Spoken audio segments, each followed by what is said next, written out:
Hello friends, welcome back to our channel MSC facility.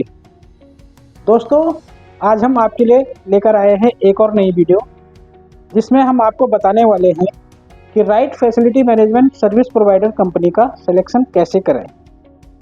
जिसमें हम आपको बताएंगे कि एक फैसिलिटी मैनेजमेंट कंपनी को फाइनल करते समय आपके क्या क्राइटेरिया सेट होने चाहिए और उस कंपनी में क्या क्या क्वालिटी आपको चेक करनी है। ये सारी बातें आज हम इस वीडियो में आपको बताने वाले हैं। तो चलिए शुरू करते हैं आज की video, how to choose right facility management company. दोस्तों, फैसिलिटी मैनेजमेंट सर्विस कंपनी को सर्च करने से पहले आपको क्या करना है कि सबसे पहले आपको अपनी रिक्वायरमेंट को समझना है। आपको ये देखना है कि आपको कौन सी सर्विस की रिक्वायरमेंट है, क्योंकि फैसिलिटी मैनेजमेंट सर्विस एक बहुत बड़ा ब्रॉड टर्म है।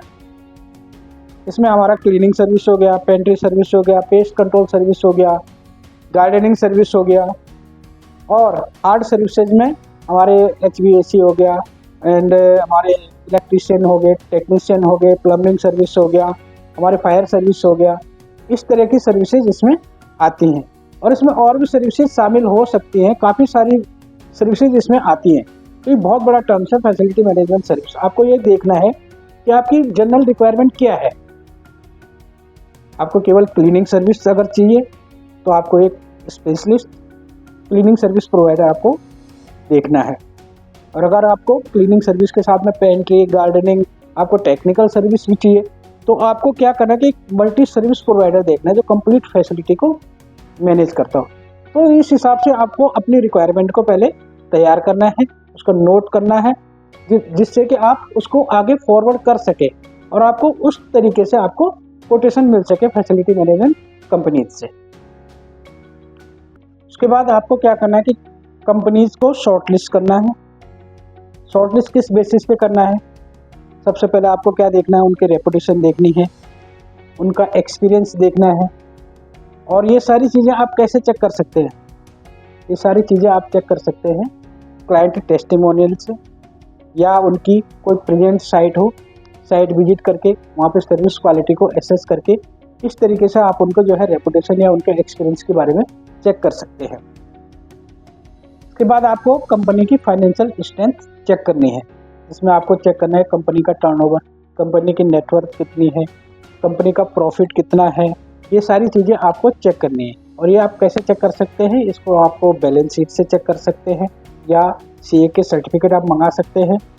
तो ये सारी चीज़ें आपको इसलिए चाहिए फाइनेंशियल स्ट्रेंथ कि कल के दिन अगर कुछ फाइनेंशियल क्रंच आ जाता है तो कितना सस्टेन हमारा facility management service provider company कर सकती है, वो इस चीज़ से पता लग जाती है हमारे को कि मार्केट में कितनी देर तक टिक सकता है सर्टिफिकेट। नेक्स्ट चीज़ जो आपको चेक करनी है वो चेक करना है कि आपको ये देखना है कि जो भी कंपनी को आप फाइनल करने जा रहे हैं, जिस भी कंपनी को आप शॉर्टलिस्ट करने जा रहे हैं, वो टेक्निकली कितनी साउंड है। आपको ये देखना है कि वो कौन सी टेक्नोलॉजी यूज करते हैं, कितनी एडवांस उनके पास टेक्नोलॉजी है। उसके लिए आपको क्या करना है कि आप उनकी किसी साइट पे भी विजिट कर सकते हैं जहाँ पे वो टेक्निकल सर्विसेज प्रोवाइड कर रहे हो। वहाँ पे आप चेक करिए कि वो कौन सी चेकलिस्ट वहाँ पे यूज कर रहे हैं, किस तरीके से उसको भरते हैं। तो ये सारी चीज़ें आपको चेक करनी है, जिससे आपको ये पता चल जाए कि कंपनी कितनी टेक्निकली साउंड है। क्योंकि जितनी टेक्निकली साउंड कंपनी होगी उतने आपके लिए सेफ रहेगा, आपकी प्रॉपर्टी सेफ रहेगी, आपकी इक्विपमेंट सेफ रहेंगे। नेक्स्ट आपको जो चेक करना है वो करना है कंप्लायंस पार्ट। आपको ये देखना है कि जो भी वेंडर आपने शॉर्टलिस्ट किया है वो उसका पास्ट रिकॉर्ड कंप्लायंस में कैसा है। टाइमली PF सबमिट हो रहा है, नहीं हो रहा है, ESS सबमिट हो रहा है, नहीं हो रहा है, GST सबमिट हो रहा है, नहीं हो रहा है। इसके लिए आप उसकी रिटर्न की कॉपी उनसे मंगा सकते हैं, ये इंश्योर करने के लिए कि वेंडर जो है टाइमली अपना जो कंप्लायंस पार्ट को है फुलफिल कर रहा है। नेक्स्ट और बहुत ही इंपॉर्टेंट पॉइंट जो आपको चेक करना है वो है कंपनी के रजिस्ट्रेशन। आपको ये चेक करना है कि कंपनी रजिस्टर्ड है कि नहीं है। उसके लिए आप उनसे रजिस्ट्रेशन की कॉपीज मंगा सकते हैं। रजिस्ट्रेशन में आपको क्या क्या चेक करना है? ROC, shop and establishment, pan, GST, ESI, PF, quality certification जैसे ISO वगैरह, ये सारी चीज़ें आपने चेक करनी है। नेक्स्ट चीज़ जो आपको ध्यान में रखनी है वो है कस्टमाइजेशन और फ्लेक्सिबिलिटी। आपको एक ऐसा सर्विस प्रोवाइडर चुनना है जो आपकी सर्विस नीड्स को समझे और उन्हें कस्टमाइज कर सके, क्योंकि हर टाइप की बिजनेस की अपनी अलग अलग टाइप की रिक्वायरमेंट्स होती हैं। जैसे अगर आप आईटी कंपनी है तो आपकी अलग तरीके की रिक्वायरमेंट होती है, आप मैन्युफैक्चरिंग यूनिट है तो आपकी अलग तरीके की रिक्वायरमेंट होती है। तो आपको ऐसा सर्विस प्रोवाइडर चुनना है जो फ्लेक्सिबल हो और आपके काम को समझे और आपकी जो है सर्विसेज को कस्टमाइज कर सके, जिससे आपको आगे जाके कोई प्रॉब्लम ना हो। एक और इम्पोर्टेंट चीज़ जो है कॉस्ट फैक्टर। कॉस्ट फैक्टर यानी कि वैल्यू फॉर मनी। ज़रूरी नहीं है कि सबसे सस्ता ऑप्शन आपको मिल रहा है वो आपको अच्छी सर्विस प्रोवाइड कर सके। आपको ये देखना है कि जो भी मनी आप पे कर रहे हैं सर्विसेज के अगेंस्ट, उसकी वैल्यू आपको मिल रही है या नहीं मिल रही है, वो आपके लिए कितनी वैल्यू क्रिएट कर रही है। ये नहीं कि आपने कोई सस्ता सा ऑप्शन देख लिया और कल के दिन आप डेली बेसिस पे प्रॉब्लम फेस करते रहे। कोई भी कंपनी अगर आपको टॉप नॉच सर्विस ऑफर करती है तो थोड़ी बहुत एक्स्ट्रा कॉस्ट बियर करने में कोई परेशानी नहीं होनी चाहिए, क्योंकि ये जस्टिफाइड लगता है। आपको इंश्योर करना है कि आप ऐसी कंपनी को चुने जो आपको कम्पिटिटिव प्राइसिंग के साथ में हाई क्वालिटी सर्विस भी प्रोवाइड करे। एक और बहुत ही इंपॉर्टेंट चीज़, कस्टमर सपोर्ट। एक अच्छा सर्विस प्रोवाइडर हमेशा रिस्पॉन्सिव होता है।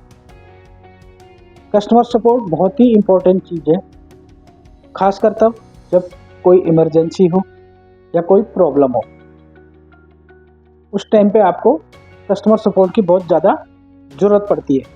आपको ये इंश्योर करना है कि जो भी सर्विस प्रोवाइडर आप फाइनल कर रहे हैं या जो भी फैसिलिटी मैनेजमेंट कंपनी आपको फाइनल करनी है वो आपको 24/7 जो है सपोर्ट दे सके। और दोस्तों नेक्स्ट जो पॉइंट आपको चेक करना है वो है सस्टेनेबिलिटी और इको फ्रेंडली प्रैक्टिसेस। आजकल क्या है कि सस्टेनेबिलिटी और इको फ्रेंडली प्रैक्टिसेस का बहुत ही ज़्यादा इम्पोर्टेंस है।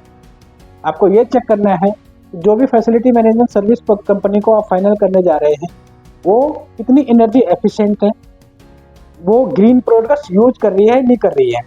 ग्रीन प्रोडक्ट्स में जैसे क्लीनिंग केमिकल्स होते हैं, आजकल बायोडिग्रेडेबल गार्बेज बैग्स आ गए हैं और कंपोस्टेबल गार्बेज बैग आ गए जो सेल्फ डिजॉल्व हो जाते हैं आफ्टर 6 मंथ के बाद।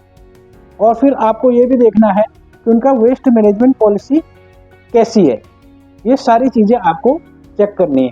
इससे क्या होगा कि ये न सिर्फ आपके ऑफिस को क्लीन रखेगा बल्कि आपके बिजनेस का कार्बन फुटप्रिंट भी कम करेगा। और लास्ट में कॉन्ट्रैक्ट फ्लेक्सिबिलिटी और उसमें मेंशन टर्म्स। आपको हमेशा कॉन्ट्रैक्ट को फ्लेक्सिबल रखना है, उसमें टर्म्स को हमेशा क्लियर रखना है ताकि आगे जाके आपको कोई प्रॉब्लम ना फेस करनी पड़े। उसमें कई चीज़ें आपको मेंशन करनी है, कंप्लायंस पार्ट मेंशन करना है, सेफ्टी स्टैंडर्ड मेंशन करना है, रजिस्ट्रेशन के बारे में मेंशन करना है, सर्विस क्वालिटी के बारे में आपको मेंशन करना है और कॉन्ट्रैक्ट वैलिडिटी के बारे में मेंशन करना है, प्राइसिंग के बारे में क्लियरली मेंशन करना है और प्राइस हाइक जब होता है तो उसकी क्या टर्म्स होती हैं। जैसे कई बार मिनिमम वेजेस बढ़ जाते हैं, उसकी क्या टर्म्स होनी चाहिए, वो सारी चीज़ें आपको उसमें मेंशन करनी है ताकि आगे जाके कोई दिक्कत ना हो और कोई कॉन्फ्लिक्ट ना हो दोनों पार्टियों के बीच में। तो ये सारी चीज़ें आपको हमेशा ध्यान में रखनी है। तो दोस्तों ये थी हमारी आज की वीडियो कि फैसिलिटी मैनेजमेंट कंपनी को फाइनल करते समय आपको क्या क्या चीज़ें ध्यान में रखनी है, क्या क्या चीज़ें चेक करनी है। आई होप कि वीडियो आपको अच्छी लगी होगी। अच्छी लगी तो लाइक करें, कमेंट करें, शेयर करें और हाँ, अगर आपने अभी तक हमारा चैनल सब्सक्राइब नहीं किया है तो प्लीज़ चैनल को जरूर सब्सक्राइब करें। Thank you very much. Have a nice day.